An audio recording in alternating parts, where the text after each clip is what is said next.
Hello friends, అందరికీ ముందుగా దసరా శుభాకాంక్షలు. ఇది దసరా రోజు మార్నింగ్ వీడియో అనమాట. అంటే పొద్దున కొంచెం లేట్ అయింది, పనులు అయ్యేసరికి అంతా అయ్యేసరికి టిఫిన్ కూడా లేటే అయింది మాకు. తర్వాత అంతా ఇంకా ఫుల్ బిజీ. ఇక పండగ అంటే తెలిసిందే కదా ఎట్లుంటుందో వర్క్. బ్రేక్ఫాస్ట్కి మాత్రము దోశ చేస్తున్నా, రైస్ నానబెట్టి పెట్టేసిన. నాకు నానబెట్టి ఉండడం అలవాటు. ఇంకోటి ఏంటంటే దోశలోకి సాగు అని చేస్తుండే, మా అమ్మ నేర్పించింది నాకు. అది ఇప్పటికీ కూడా అదే ఫాలో అవుతాను నేను. జొన్న పిండితో చేస్తారు దాన్ని. ప్రస్తుతం అంటే ఎప్పుడన్నా ఒక్కసారి మిస్ అయితేనేమో కానీ చాలా మటుకైతే అదే చేస్తాను నేను, సాగే చేస్తాను. అదే చేస్తున్న ప్రిపరేషను.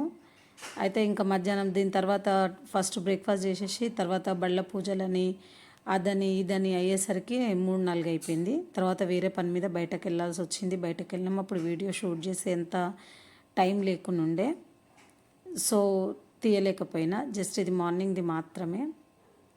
ఇంకో విషయం మీకు ఏం చెప్దామని ముందుకు వచ్చిన అంటే, చిన్నపిల్లలు మొన్న ఒకటి వీడియో చూసిన అనమాట. చిన్న పాప పుట్టిందంటే రాజస్థాన్ ఎక్కడో సంథింగ్, నాకు తెలియదు. అయితే ఆ పాప పుట్టిందని చెప్పేసి ఏదో ఎక్స్టర్నల్ ఎఫైర్ అని చెప్పేసి ఆ పాప నోట్లోనంట చిన్న రాయి పెట్టి పెదవులకి ఫెవిక్విక్ వేసి మరీ అంటించి రాళ్ళ మధ్యలో ఒక అడవి, అంటే అడవి లాంటిదో మరి ఏంటిదో అక్కడ పడేసి వెళ్ళిపోయినారంట. ఎప్పటికి చూసినారో జనాలు, ఎప్పుడయిందో అదంతా మనకు తెలియదు. జస్ట్ నేను స్టోరీ మాత్రమే చూసిన ఎఫ్బీలో. చాలా అంటే చాలా బాధ అనిపించింది నాకు. ఆడపిల్లని పడేసినరా తెలియదు, ఎక్స్టర్నల్ అఫేర్ అన్నారు తెలియదు. అందులో చెప్పడం అయితే ఎక్స్టర్నల్ అఫేర్ అని చెప్పారు, అది కూడా వాళ్ళు క్లారిటీగా చెప్పలేదు. నాకు కూడా క్లారిటీగా తెలియదు. చాలా బాధ అనిపించింది. వద్దన్న వాళ్ళకేమో దేవుడు పిల్లల్ని ఇస్తాడు, పిల్లల్ని ఇచ్చిన వాళ్ళేమో ఇట్లా చేస్తారు. అసలు ఎందుకు ఇట్లా, ఎందుకు ఇంత మానవత్వం లేకుండా అయిపోతారు జనాలు, అర్థమవుతలేదు నాకు అసలు. ఒకప్పుడు ఎంత భయపడే వాళ్ళము అమ్మ నాన్నలకి, ఇప్పుడైతే అసలు భయం లేకుండా పోయింది. ఇద్దరు మ్యారేజ్ అయిన వాళ్ళు అట్లనే ఉన్నారు, కాని వాళ్ళు కూడా అట్లనే ఉన్నారు. అందరిని ఉద్దేశించి అంటలేను, జస్ట్ చెప్తున్నాను అంతే.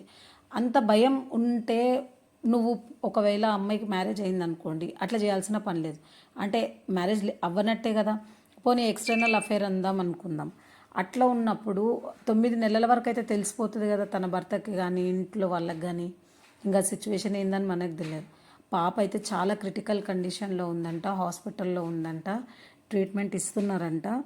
అది ఎంతనివ్వండి ఏమనివ్వండి, ఆ పెయిన్ ఎట్లా ఉండొచ్చు. ఆ అమ్మాయిని ఎవరు తీసుకురమ్మన్నారు భూమి మీదకి? ఎందుకు ఇట్లా చేస్తున్నారు? ఇంత మానవత్వం లేకుండా ఎందుకు బిహేవ్ చేస్తున్నారు? అసలు ఏమైపోతుంది జనాల మధ్యలో? మానవత్వం అనేది చచ్చిపోయింది ఆ మొత్తానికి. అర్థమవుతలేదు. నువ్వు 9 నెలలు మూసినావు, కన్నావు, చేసినావు, నీకు కొంచెం కూడా బాధ అనిపించలేదా? 19 డేస్ బేబీ అంట అమ్మాయి. 19 డేస్ 9 డేస్ సంథింగ్, వీడియో క్లారిటీగా లేకుండే ఎన్ని డేస్ అనేది కూడా.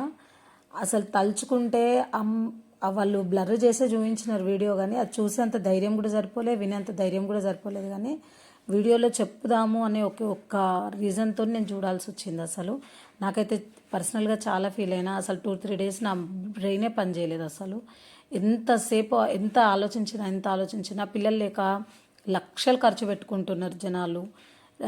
ఎన్ని గుళ్ళకి తిరుగుతున్నారు, ఎంతెంత ఎవరు ఏది చెప్తే అది చేస్తున్నారు, ఎవరు ఏది చెప్తే అది పాటిస్తున్నారు. అట్లాంటిది ఇంత క్రూరత్వమా, ఇంత అసలు హీనంగా చేస్తున్నారు. ఎందుకు, దేనికోసం? ఇన్ని చూపిస్తున్నారు కదా యాడ్స్, అదేదో వాడి సావచ్చు కదా మీరు. ఎందుకు ఆ అమ్మాయిని అట్లా చేయడము, ఆ పాపని అట్లా చేయడము? ఆ పాప ఎంత నరకం అనుభవించుండొచ్చు. ఎండ అంట, అది కంకర్రాళ్ళ మధ్యలో అంట, ఆ రాళ్ళ పైననే ఒక చిన్న గుడ్డలో చుట్టేసి పిల్లని అందులో వాడేసి వెళ్ళిపోయారంట వాళ్ళు. మరి వాళ్ళు మనుషులా ఇంకేమన్నా నాకైతే అర్థం కాలేదు. నాకైతే చాలా బాధ అనిపించింది. ఈ మధ్యకాలంలో 2-3 ఇన్సిడెంట్స్ ఉన్నాయి ఇట్లా. నేను పిల్లల్ని ఒక ఆమె ఎవరో చెరువులో వాడేసిందంట, వాళ్ళ బాయ్ ఫ్రెండ్ వద్దన్నాడు అని చెప్పేసి. అసలు వాడు పిల్లోడిని వద్దన్నాడు అని అంటే మరి నీకేమైంది? నువ్వైతే కన్నావు కదా, నీకేమొచ్చింది బాధ? నీకంత బాధ అనిపిస్తే నీ భర్త నుంచి విడాకులు తీసుకోవాల్సింది, లేదా యాక్సెప్ట్ చేసిన అతనితోనే మ్యారేజ్ చేసుకోవాల్సింది. ఇంకేదో ఎన్నో సొల్యూషన్స్ ఉంటాయి కదా. మీకోసం, మీ సుఖం కోసం, మీ ఆనందం కోసం పిల్లల్ని చంపడం ఎంతవరకు న్యాయం నాకైతే తెలుస్తలే. ఇన్నా కొద్ది బాధ అనిపిస్తుంది నాకు. అసలు ఇట్లాంటిది మాట్లాడడం కూడా ఇష్టం లేదు. కాకపోతే ఎంతవరకు రీచ్ అవుతుంది అనేది చెప్పడం కోసం. ఇది పక్క రాష్ట్రం, మనది కాదు కాబట్టి మనకు చాలా తక్కువ తెలిసి ఉండొచ్చు అని ఒక రీజన్కి చెప్తున్నాను నేను. నాకైతే చాలా బాధ అనిపించింది. అసలు తట్టుకోలేకపోయినా నేను. ఏం చేస్తాం, ఇట్లాంటి వాళ్ళు కూడా ఉన్నారు. జాగ్రత్తగా ఉండాలి మనము, జాగ్రత్తగా చూసుకోవాలి మనము. చుట్టుపక్కల ఎవరైనా ఉంటే అవేర్నెస్ కూడా మనం కూడా చెప్తుండాలి. ఏం కాదు అని చెప్పి సింగిల్ మదర్గా రేజ్ చేయడం పిల్లల్ని ఏం పెద్ద విషయం కాదు, చేసుకోవచ్చు, చూసుకోవచ్చు. కానీ ఆ సమాజానికి భయపడతారు. మరి అట్లాంటప్పుడు ఈ పని ఎందుకు చేయడం? అది కూడా భయమే కదా. అది మాత్రం భయం లేకుండా చేసి దీనికి మాత్రం భయపడతారా? చెత్త జనాలు కాకపోతే ఆ తల్లిదండ్రులు అట్లనే ఉన్నారు. అంత భయం లేకుండా ఎట్లా కనిపిస్తారు? 9 నెలలతో పిల్ల కడుపుతో ఇంట్లో తిరుగుతుంటే మరి ఎట్లా కనిపిస్తలేదు వాళ్ళ కళ్ళకి? గుడ్డోళ్ళ వాళ్ళు ఏమైనా కళ్ళకి గంతలు కట్టుకున్నారా? పిల్ల రోజు రోజు వెయిట్ పెరుగుతుంటే తెలుస్తలేదా? ఏమవుతుంటే తెలుస్తలేదా? ఏమో, నాకైతే ఏం అర్థం కాలే. నాకైతే చాలా అంటే చాలా బాధ అనిపించింది. ఇటు చూడండి, నేను వంట చేస్తుంటే మా బాబు పూజ చేస్తున్నాడు. అంటే ఆల్రెడీ అంతా రెడీ చేసి పెట్టిన, నేను జస్ట్ దీపారాధన చేయమని చెప్పిన. పూలు పెట్టేసి ఆయన ఆ పని మీద ఉన్నాడు, నేను ఇక్కడ ఈ పని మీద ఉన్నా. ఆత్మరాముడు కూడా చల్లబడాలి కదా మనకి. మనకి ఈ పని అవుతుండాలి, అక్కడ వాళ్ళకి ఆ పని అవుతుండాలి, రెండూ అవుతున్నాయి. ఇంకోటి ఏంటంటే, నాకు కొంచెం హెల్త్ కూడా ఆ రోజు అప్సెట్ ఉండే. అందుకని సాయంత్రం గుడికి వెళ్ళడం కూడా జరగలే. వేరే పని మీద బయటకు వెళ్ళినామని చెప్పినా కదా, వేరే పని మీద బయటకు వెళ్ళినాము. హెల్త్ అప్సెట్ ఉండే, అస్సలు బాగాలేకుండే. ఇంకా తప్పదు, మనమే ఇంట్లో సింగల్ ఉన్నప్పుడు చేసుకోవాలి అన్నీ. ఏదో చేస్తూ ఉన్నాము. ఇందాక నేను చెప్పిన విషయం కోసం మీరేమనుకుంటున్నారో కామెంట్ చేయండి. నాకైతే చాలా బాధ అనిపించింది. అసలు ఆ ప్లేస్లో ఊహించుకుంటే అయితే అసలు తట్టుకోలేకపోయింది గుండె నాది. చాలా ఏడ్చిన నేను. ఎందుకు ఇంత మానవత్వం లేని మనుషుల మధ్యలో మనం బ్రతుకుతున్నాం అనిపించింది. అసలు నిజంగా సమాజంలో మనిషికి మనిషి భయపడే రోజు వస్తుంది. ఒక అడవిలో జంతువులు బ్రతుకుతాయి, ఏ జంతువుకు భయపడదు. దానికి ఆకలి వేస్తే తప్ప అది వేటాడదు. కాబట్టి ఏ జంతువుకు భయపడదు. కానీ మనిషి మాత్రమే మనిషికి భయపడాల్సిన రోజు అంటూ ఒకటి వచ్చింది. జాగ్రత్తగా ఉండండి, మీ పిల్లల్ని కూడా జాగ్రత్తగా చూసుకోండి, మీరు కూడా జాగ్రత్తగా ఉండండి. పిల్లల్ని వదిలేసేటప్పుడు కూడా ఎట్లా వదులుతున్నాం స్కూల్లో ఏంటిది అది కూడా చూసుకోండి. పక్కన ఎట్లాంటి వాళ్ళు ఉన్నారు, ఎలాంటి వాళ్ళతో ఇంటరాక్ట్ అవుతున్నారు కూడా చూసుకోండి. పక్కన వాళ్ళను కూడా ఆలోచించండి. అంతకుముందు ఒకటి సహస్ర అనే అమ్మాయిది కూడా అయ్యింది. ఆ చిన్న అబ్బాయి ఏదో క్రికెట్ బ్యాట్ కోసం ఏదో సంథింగ్ అని చెప్పారు. అది కూడా అలాంటివి కూడా జరుగుతున్నాయి. చిన్నపిల్లలు ఉన్న వాళ్ళైతే జాగ్రత్త చూసుకోండి, చెయ్యండి. అందరూ హ్యాపీగా దసరా జరుపుకున్నారని అనుకుంటున్నా.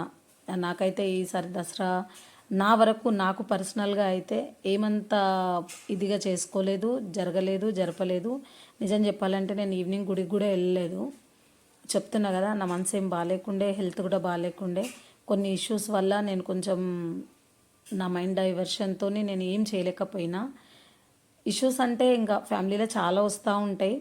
అవన్నీ పక్కన పెడితే మన మైండ్ కూడా బాగుండాలి కదా, బ్రెయిన్ బాగుండాలి. ఫస్ట్ ప్రశాంతంగా ఉంటేనే మనసు మనం ఏదైనా చేయగలుగుతాము. అదే లేనప్పుడు ఏది చేయలేము. ఎన్ని పూజలు చేసినా వేస్ట్, ఎన్ని చేసినా వేస్ట్. నా నమ్మకం అది. అట్లని చెయ్యను అని అంటలేను, చేస్తాను. కానీ మనసు అయితే ప్రశాంతంగా లేదు అని చెప్తున్నా. ఈ ఎందుకు అనే వాటికి రీజన్స్ అయితే 100 ఉంటాయి. మనిషిగా పుట్టినాం కదా, మనకు 100లు ఉంటాయి. ఎన్ని చెప్పుకున్నా తక్కువనే, ఎన్ని సొల్యూషన్స్ వచ్చినా తక్కువనే, ఏం చేసినా తక్కువనే, ఏదైనా తక్కువనే. అన్నిటికీ సొల్యూషన్ ఇంకా భగవంతుడే ఇవ్వాలని కోరుకుంటున్నా. ఈ దసరా ఇట్లా అయిపోయింది, నెక్స్ట్ దసరా అన్న మంచి రావాలని కోరుకుంటున్నా. నెక్స్ట్ దసరా అన్న నాకు సంతోషాన్ని ఇవ్వాలని కోరుకుంటున్నా. అందరూ బాగుండాలి, అందులో నేను ఉండాలి అని అనుకుంటా. అంతకుమించి నేను కూడా ఎక్కువ ఏం కోరుకోను. నేను నా వరకు నాకు పర్సనల్గా ఏంటంటే, నాకు తెలిసి అయితే నేనేం చెయ్యను. కానీ నాకు అనిపించింది అయితే నేను చేస్తా. అది తప్ప రైటా అనేది ఆలోచించుకుంటా 1కి 100 సార్లు. క్వశ్చన్ మాత్రం డెఫినెట్గా అడుగుతా. ఆ క్వశ్చన్కి ఆన్సర్ వచ్చే వరకు మాత్రము నేను ఊరుకోను. అదైతే నా అలవాటు, ఇప్పుడని కాదు. ఎందుకంటే నేను 18 years టీచర్ జాబ్ చేసిన. అది అట్లా అలవాటు అట్లా ఉండిపోయిందా తెలియదు నాకు. నా బ్రెయిన్లో ఏమైందో నాకు కూడా తెలియదు. ఖచ్చితంగా అయితే నేను చెప్పలేను. బట్ నేను క్వశ్చన్ అడుగుతా. నాకు బాధ అనిపించినా, కోపం వచ్చినా, అనుమానం వచ్చినా, ఏమొచ్చినా క్వశ్చన్ అడుగుతా. ఆన్సర్ కోసం అయితే ఖచ్చితంగా వెయిట్ చేస్తాను నేను. ఆ ఆన్సర్ కరెక్ట్గా వస్తుందా, తప్పు వస్తుందా అన్నది పక్కన పెడితే, మీరు చేస్తున్న తప్పు అని ధైర్యంగా చెప్పడం కూడా నా వరకు అయితే నాకు కరెక్టే అని అనిపిస్తుంది. ఇక అది నేను టీచర్గా ఉన్నందుకు అనిపిస్తుందా నాకు తెలియదు, లేకపోతే పర్సనల్గా నా లోపల అట్లుందా నాకు తెలియదు. సో ఇది సంగతి. మొత్తం మీద వంట అయిపోయింది. దోశ చేసిన, దాని పక్కన సాగు చేసేసిన, అది రెడీ అయిపోయింది. అన్నం కూడా అయిపోయింది. కర్రీ వచ్చేసి పప్పుచారు చేసిన. అదేం వీడియో తీయలేదు, అప్పటికే అయిపోయింది అంతా. మా బాబుది పూజ అయిపోయింది. ఆకలేస్తుంది మమ్మీ, ఇప్పటికే లేట్ అయింది అని ఒక పక్క నుంచి అరుస్తూ ఉన్నాడు. ఇక అది ఇది అవుతూ ఉంటుంది. ఇంకేం చేస్తాం, తప్పదు కదా. వన్ మ్యాన్ ఆర్మీ లాగా అన్నీ మనం ఒక్కలమే చేసుకోవాలనుకున్నప్పుడు చేస్తూ ఉండాలి. ఇక్కడ ఇంకొక విషయం కూడా చెప్పేది ఉండే, దసరా షాపింగ్స్ అని చెప్పేసి ఈ ఆఫర్స్ ఏవో పెడుతున్నారు కదా, చూసి తీసుకోండి. ఆన్లైన్ అయినా సరే, ఆఫ్లైన్ అయినా సరే. మొన్న నేను ఒక దగ్గరికి వెళ్ళిన, ఒక శారీ తీసుకుంటే 250 150 ఒక శారీ అని చెప్పేసి, అది ఫ్రాడ్. అసలు అట్లా ఏం లేదు. అంటే ఒకటే శారీ రేట్లో వాడు 2 శారీస్ ఇస్తున్నాడు. అది పోనీ చూద్దాం, ఆ సెకండ్ శారీ అన్న బాగుంటుందా అని అంటే అట్లా కూడా బాగాలేదు. పోనీ రేట్ అన్న రీజనబుల్ ఉంటుందా అంటే అట్లా కూడా లేదు. రేట్ అయితే విపరీతంగా ఉంది, అసలు చెప్పొద్దు. రేటు కూడా అట్లుంది. 5000 అంట ఆ ఫస్ట్ శారీ. సెకండ్ శారీ వచ్చేసి 150 50 ₹1 ఇట్లాంటివి స్కీమ్స్ అనమాట. అంటే మనము ఇక పిచ్చోలు అలాగా పోవడం అయ్యింది. నేను కూడా అట్లనే అనుకున్నాను, సర్లే చూద్దాం, ఎప్పుడు వెళ్ళలేదు, ఒకసారి వెళ్ళి చూస్తే ఏమవుతుంది, అందరు వెళ్తున్నారు కదా అని చెప్పేసి నేను కూడా వెళ్ళిన. బట్ అది ఫ్లాప్ అయిపోయింది. అది అస్సలు అట్లాంటి స్కీమ్లకు వెళ్ళకండి.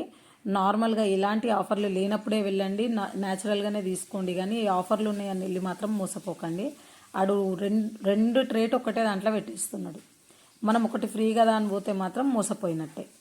అది కూడా చెప్పాలనిపించింది, అందుకే ముందుకు వచ్చిన ఇది కూడా చెప్తున్నాను. ఇంకొకటి, ఈరోజు నేను ఒకటి చెప్పినాను కదా మా పాప కోసం అని చెప్పి, ఫాక్స్టైల్ కంపెనీ నుంచి ఒక డీటాన్ ప్యాక్ అయితే తీసుకున్నా. దాన్ని జస్ట్ అన్బాక్స్ చేసి పెట్టినాను అంతే. దాని రిజల్ట్ ఏంది అనేది మా పాపకు పెట్టినాక చూపిస్తాను మీకు. లాస్ట్ టైం ఒక వీడియోలో నేను ఒక చిన్న ప్యాక్ పెట్టుకున్నాను, నాకు అస్సలు పడదు, నాకు ఏది కూడా పడదు నిజంగా చెప్పాలంటే. నాకు జస్ట్ చెప్పినాం కదా, ఫెయిర్ అండ్ లవ్లీ ఒక లూజ్ పౌడర్ అంతే, లాక్మే లూజ్ పౌడర్ అని దొరుకుతుంది, అది తప్ప నేను వేరేది ఏం యూజ్ చేయను. ఫేస్ పైన ఏదైనా యూజ్ చేస్తే నాకు ఈజీగా పింపుల్స్ వచ్చేస్తాయి, ఫేస్ ర్యాషెస్ వచ్చేస్తుంది. ఆ రోజు కూడా మీకు చూపించింది యూజ్ చేసినా కానీ పడలేదు నాకు. 4 days వరకు చిన్న చిన్నగా గసాల లాంటి పింపుల్స్ లాగా వచ్చినాయి అనమాట. ఫేస్ అంతా ర్యాషెస్ వచ్చింది, అస్సలు పడలేదు. సో నేను ఏది పెట్టుకోను, నేను ఏదైనా పెడితే పిల్లల కోసమే పెడతా. ఎప్పుడన్నా ట్రై చేయి నువ్వు కూడా ట్రై చేయి అంటే పెడితే మాత్రం నాకు అట్లా అవుతుంది. ఇది అనుభవం చాలాసార్లు అయింది నాకు, నా వల్ల కాదని తెలిసిపోయింది. కానీ మా పాప పైన పెట్టయితే ట్రై చేస్తాను డెఫినెట్గా. ఆమెకు పెట్టి చూపించిన తర్వాత బాగుంది అని అంటే మాత్రం రివ్యూ ఇస్తాను, చూడండి. మీకు కూడా నచ్చితే తీసుకోండి. ఎందుకంటే చాలామంది సెలబ్రిటీస్ కూడా పెడుతున్నారు, చూసే నేను కూడా పెట్టినాను. కాస్ట్ కూడా తక్కువే ఉంది, ఏమంత ఎక్కువ లేదు కాస్ట్. 200 కాబట్టి అఫోర్డ్ చేయగలుగుతాము. ఒక 3-4 times 5 times వస్తుంది కావచ్చు. అది 1 weekలో 1 time 2 times పెట్టమన్నారు. దాన్ని చూసి ఇది చేద్దాం.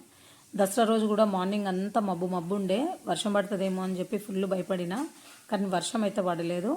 మా బాబుకు టిఫిన్ రెడీ అయిపోయింది, ఇంకిద్దరం కలిసి తిన్నాము. చెప్తున్నాడు అనమాట, చాలా రోజులకు చేసిన మమ్మీ అని. ఆ మధ్యలో 2-3 సార్లు చట్నీయే చేసిన, ఇది చేయలేదు. సో అంటున్నాడు, అబ్బా ఇన్ని రోజులకు కుదిరిందా మమ్మీ నీకు చేయడానికి, ఎందుకే ఇంత టైం తీసుకున్నావు అని. ఆయనకు చెప్పలేదు నేను ఏం చేస్తున్నాను, జస్ట్ దోశ ఇస్తున్నా అని చెప్పిన. అందుకోసం అని అంటున్నాడు, ఎక్సైటింగ్గా తింటున్నాడు, బాగుంది అని అంటున్నాడు, చాలా రోజులకు చేసినావు అని అంటున్నాడు. ఇక దీని తర్వాత బల్ల పూజలు అవన్నీ ఉండే, ఇంకా అదంతా షూట్ చేయలేదు. సో ఇది మా దసరా, మా ఇంట్లో దసరా, మేము చేసుకున్న దసరా ఇంతనే. ఆ రోజు మాత్రం అంటే ఇది మార్నింగ్ వ్లాగ్ మాత్రమే. అప్పటికి టైం, మేము టిఫిన్ చేస్తున్నప్పటికీ టైం 11:30 అట్లా అయిపోయింది. బాగుందంట, సూపర్ ఉందంట, మంచిగా ఉందంట, మీరు కూడా ట్రై చేయండి. నువ్వు రెసిపీది మొత్తం పెట్టొద్దా మమ్మీ, చెప్తే అర్థమవుతుండే కదా అని అంటున్నాడు. చూద్దాం, నెక్స్ట్ టైం చెప్తాను. ఓకేనా, బాయ్.